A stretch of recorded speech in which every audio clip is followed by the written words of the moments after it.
तो आज हम जिस कंट्रोलर के बारे में जानेंगे उसका नाम है 211D। टॉस्टिक कंपनी का है, ये जापान का है। ये हमारा कंट्रोलर है, ये हमारा इनपुट है देने के लिए, और ये इसकी सप्लाई है, और ये इसका इनपुट का जो देते हैं सप्लाई, उसको वहाँ से कनेक्ट किया जाएगा। अब अगर हम टॉस्टिक कंट्रोलर की बात करें तो इसमें क्या क्या होता है, तो यहाँ इस पेज पर फोकस करिए। ये देखिए टॉस्टिक 211D का मैंने पूरा लिख करके रखा हुआ है। 1, 2, 3 में इसकी सप्लाई है, जैसा कि एक में अर्थ है, दूसरे में पावर है, पॉजिटिव है, और तीसरे में निगेटिव में पावर सप्लाई है।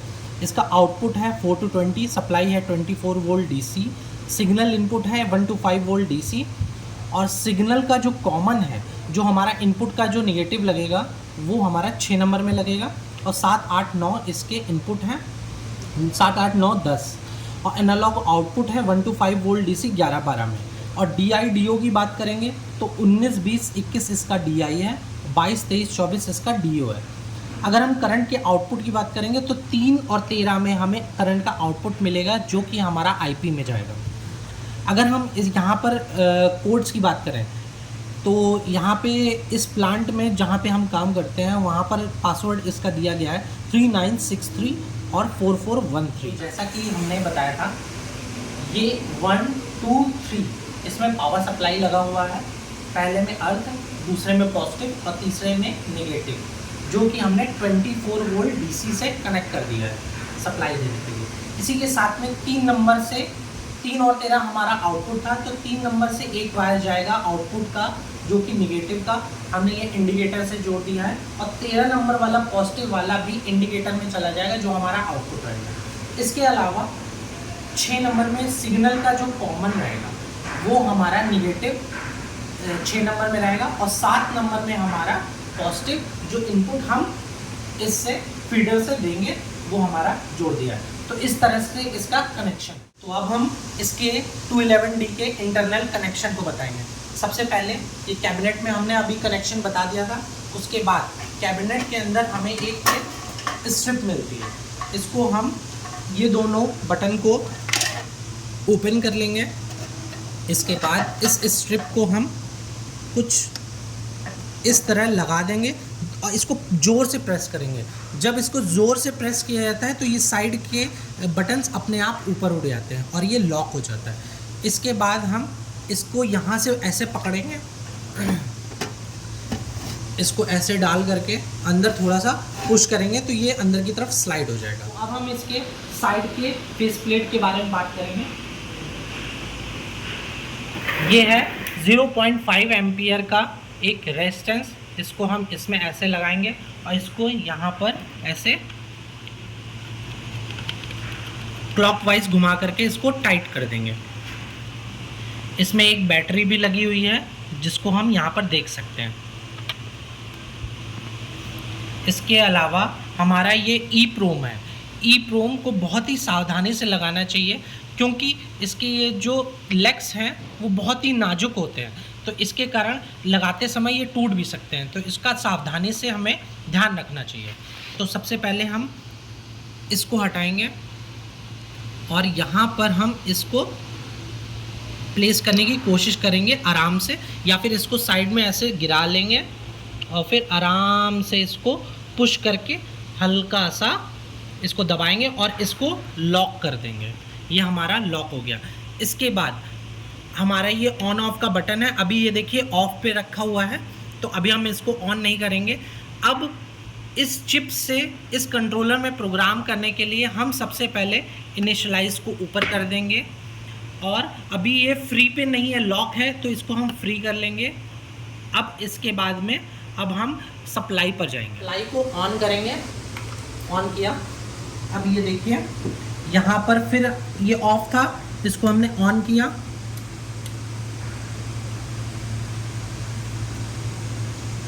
ये देखिए यहाँ पे कुछ इस तरीके का आ गया है। इसने चिप से प्रोग्राम अपने अंदर ले लिया है, ट्रांसफ़र कर लिया है। इसके बाद हम इसे वापस नॉन में कर देंगे। अभी ये फ्री है क्योंकि हमें प्रोग्रामिंग को अभी दिखाना है, तो इस वजह से अभी इसको फ्री में ही रखा है। और वॉल डायरेक्शन अगर गलत होती तो यहाँ पर एरर आ जाता, और एरर नहीं आया है तो फिर वॉल डायरेक्शन सही है, सही पड़ा हुआ।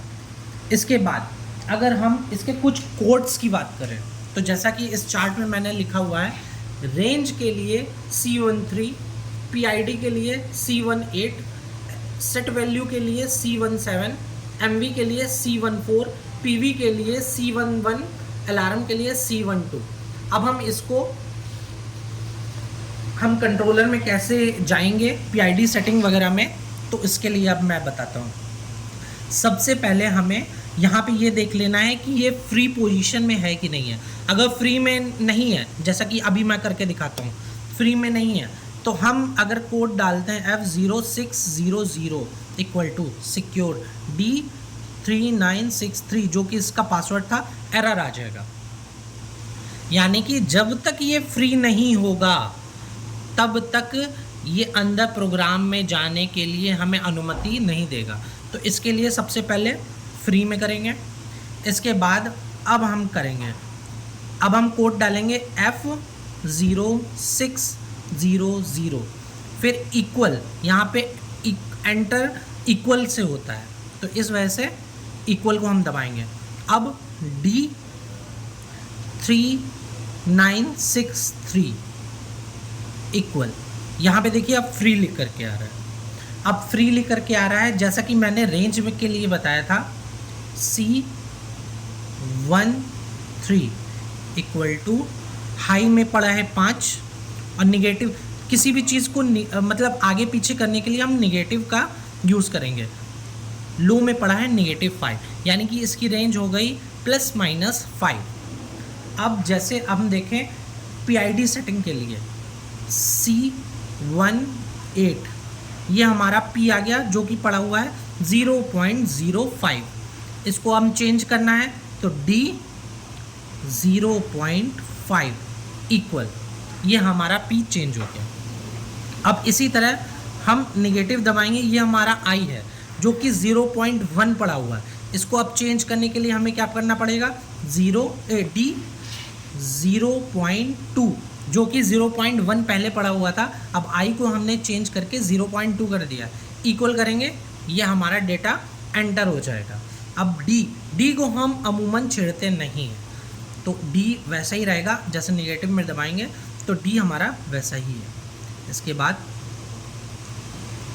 वैसा ही आ गया। अब सेट वैल्यू चेक करने के लिए C17, ये हमारा सेट वैल्यू है। सेट वैल्यू अभी हमने कुछ डाला नहीं है तो वो हम बाद में करके दिखाएंगे। सेट वैल्यू के बाद MV है C14, ये हमारा MV आ जाता है। PV C11, ये हमारा PV है। अलार्म के लिए C12, ये हमारा अलार्म के लिए आ जाता है। तो ऐसा कुछ कीपैड से हम किसी भी प्रोग्राम में जाते हैं, उसको फ्री करके उसमें जो भी हमें PID सेटिंग करनी होती है वो हम करते हैं। इसके बाद इसको दोबारा लॉक भी करना होता है, तो दोबारा लॉक करने के लिए हम लोग दोबारा F0600 दबाते हैं, इक्वल दबाते हैं, D कोई भी नंबर अल्टरनेटिव पासवर्ड के अलावा कोई भी एक सिंगल डिजिट 3 डिजिट कोई भी एक नंबर दबा दीजिए और इक्वल कर दीजिए, ये आपका सिक्योर हो जाएगा। तो ऐसा कुछ होता है। अब हम दोबारा अगर खोलने की कोशिश करेंगे तो हमारा नहीं खुलेगा, जो कि सिक्योर बताएगा। सिक्योर करने के बाद में हमें इसे वापस लॉक करना है। लॉक पोजीशन में इनिशियलाइज को भी नॉन में रखना है और फ्री को भी अब लॉक में डाल देना है। अब ये हमारा कंट्रोलर काम करने के लिए तैयार हो गया। इसको वापस ऐसे प्रेस करके अंदर करेंगे, धीरे से फिर से प्रेस करके अंदर करेंगे। अब कार्य को बताएंगे कि कैसे ये आउटपुट जनरेट करता है, इनपुट कैसे देते हैं, आउटपुट कैसे जनरेट करता है। तो आइए, ये हमारा सोर्स है, इससे हमने वोल्टेज में इसको सेट कर रखा है। सोर्स अभी ऑफ है, बाकी ये इसका 230 वोल्ट का इसका सप्लाई है और बाकी ये तो आप जान ही चुके हैं, ये कंट्रोलर का सप्लाई है। इसके बाद हम सोर्स को ऑन करते हैं तो हमेशा जो कंट्रोलर होता है वो 1 to 5 वोल्ट पे काम करता है। तो हम यहाँ से वोल्टेज को बढ़ा देते हैं, 3 वोल्ट हमने दे दिया है। इसके बाद हम आते हैं सामने, अभी ये मैनुअल में पड़ा हुआ है सेट वैल्यू, 2 बार इसको प्रेस करेंगे तो ये आपका सेट वैल्यू वाला जल जाएगा। अब हम यहाँ से सेट वैल्यू 0 इसकी सेलेक्ट कर लेते हैं। फास्ट चलने के लिए ये देखिए इसमें मूव हो रहा है, अभी ये 1 पॉइंट समथिंग और ये आ गया है 0। अभी हमने 0 इसकी सेट वैल्यू, क्योंकि इसकी रेंज ±5 है तो हमने 0 सेट वैल्यू को रखा हुआ है।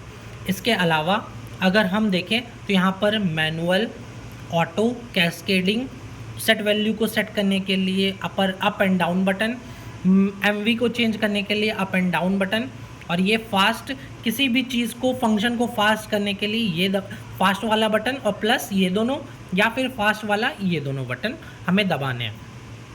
पहला कॉलम एमवी का है, ये एसवी का है और ये पीवी का है। यहाँ से हमें प्रोसेस वैल्यू जनरेट होगा। पीवी को हम प्रोसेस वैल्यू, एसवी को सेट वैल्यू, एमवी को मैनिपुलेटेड वैल्यू कहते हैं। इसके बाद अगर हम देखें तो अब हम इसको ऑटो में डालेंगे।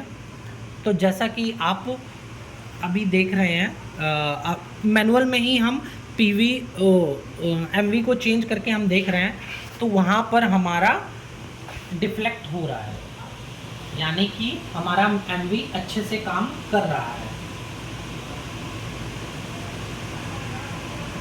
अब इसमें इनपुट को देते हैं, जैसा कि अभी यहाँ पर 1 to 5 वोल्ट में मैंने बोला था, तो 1 to 5 वोल्ट देने पर, इसको ऐसे बढ़ाने पर हमारा इंडिकेटर में बदलाव शुरू हो जाएगा।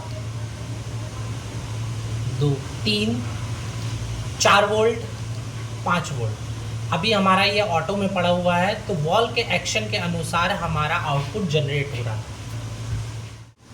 तो इस तरह हमारा 211D कंट्रोलर काम करता है। अगर आपको किसी भी तरह से 211D कंट्रोलर में कोई समस्या आ रही है तो आपके सुझाव आमंत्रित हैं। कमेंट बॉक्स में अपने कमेंट करिए। धन्यवाद।